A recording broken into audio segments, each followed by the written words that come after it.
but soft, what light through yonder window breaks. It is the Friday, and it is awesome. I'm Coral Azus. Welcome to our last show of the week. In several places along the border between the United States and Canada, convoys of large trucks, tankers, and farm equipment have blocked the passage. These are demonstrations that started 2 weeks ago in the Canadian capital of Ottawa. Initially, truck drivers were protesting a new rule in Canada that required them to be fully vaccinated against COVID-19 in order to cross the border. If they're not vaccinated, they have to spend 2 weeks in quarantine before they can drive through the country. The demonstrators call their protest the Freedom Convoy, and while Canada says almost 90% of its truckers are fully vaccinated and eligible to cross the border, more groups have joined the protests, speaking out against other COVID restrictions like mask mandates, lockdowns, and limits on how many people can get together. The impact this is having isn't just on border traffic.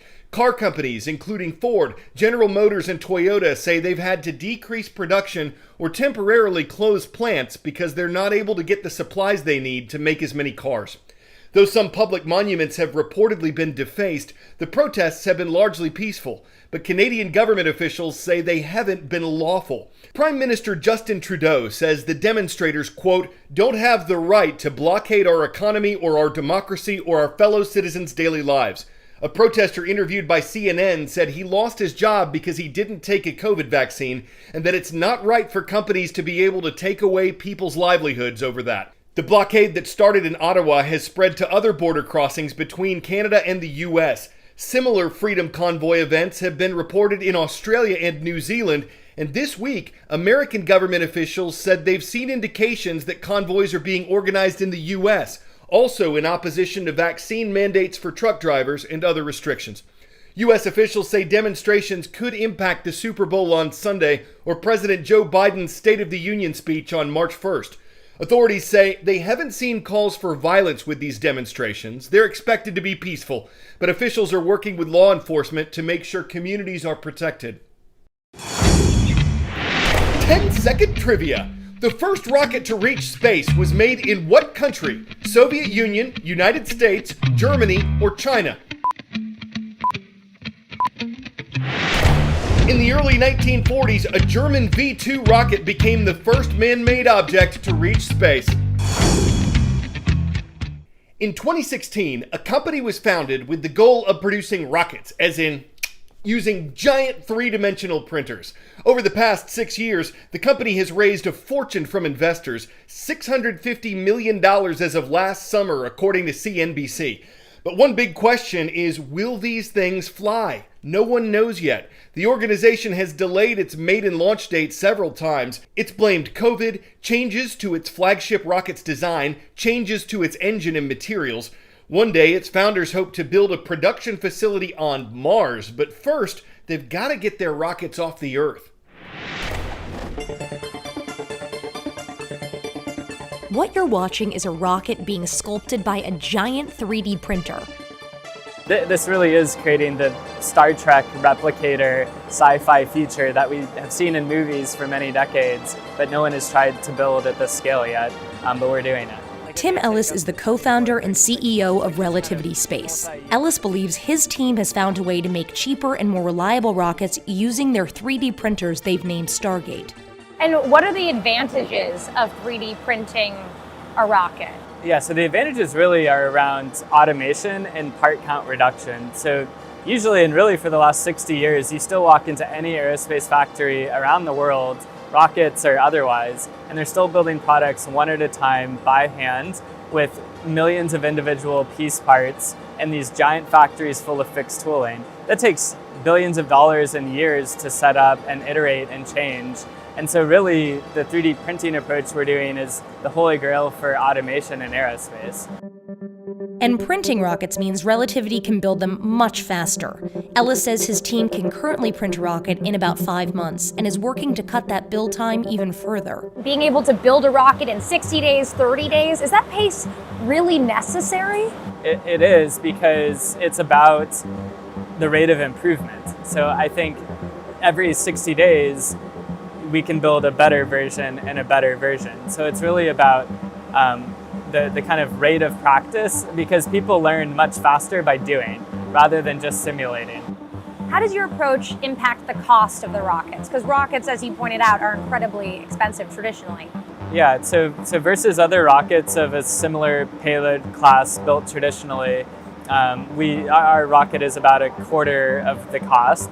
So other launch vehicles currently flying. This is Terran 1 here. Yep. This is your baby. Yeah, this is the baby. So yeah, this is Terran 1. So it's the world's first entirely 3D printed rocket fuselage. The company says Terran 1 will launch in 2022. If all goes well, it will be the first of many launch vehicles Ellis and his team will print in their Long Beach, California factory. In fact, Relativity is already hard at work on their larger, reusable, heavy lift rocket, the Terran R. Wow, that's a pretty serious printer right there. Yeah, and it's really just early days too. I mean, I think that's...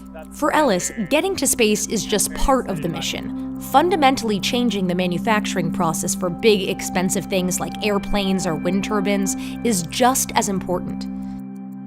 We're starting with rockets, but I really see us as the world's first application layer 3D printing company. I think 3D printing will be able to build much better products faster. It's really about increasing the speed of learning and lowering the barrier to entry for trying experiments. 3, 2, 1, 0.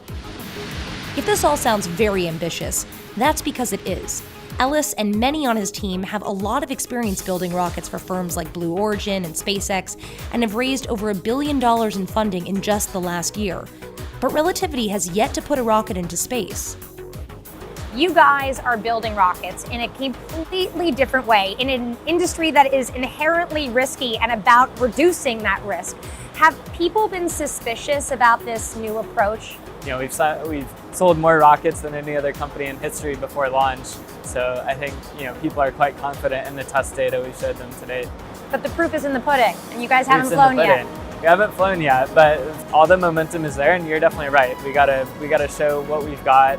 But major parts of the rocket have already flown a simulated mission on the ground, and so I'm quite confident we've gotten over the hump where 3D printing a rocket is now inevitable, truly inevitable.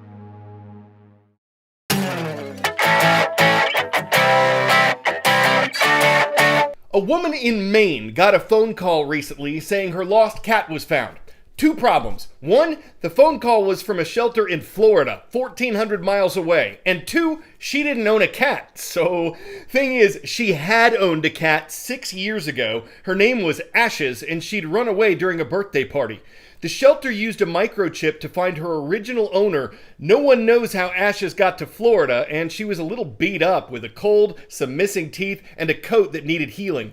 But $1,800 later, Ashes is back home and thriving.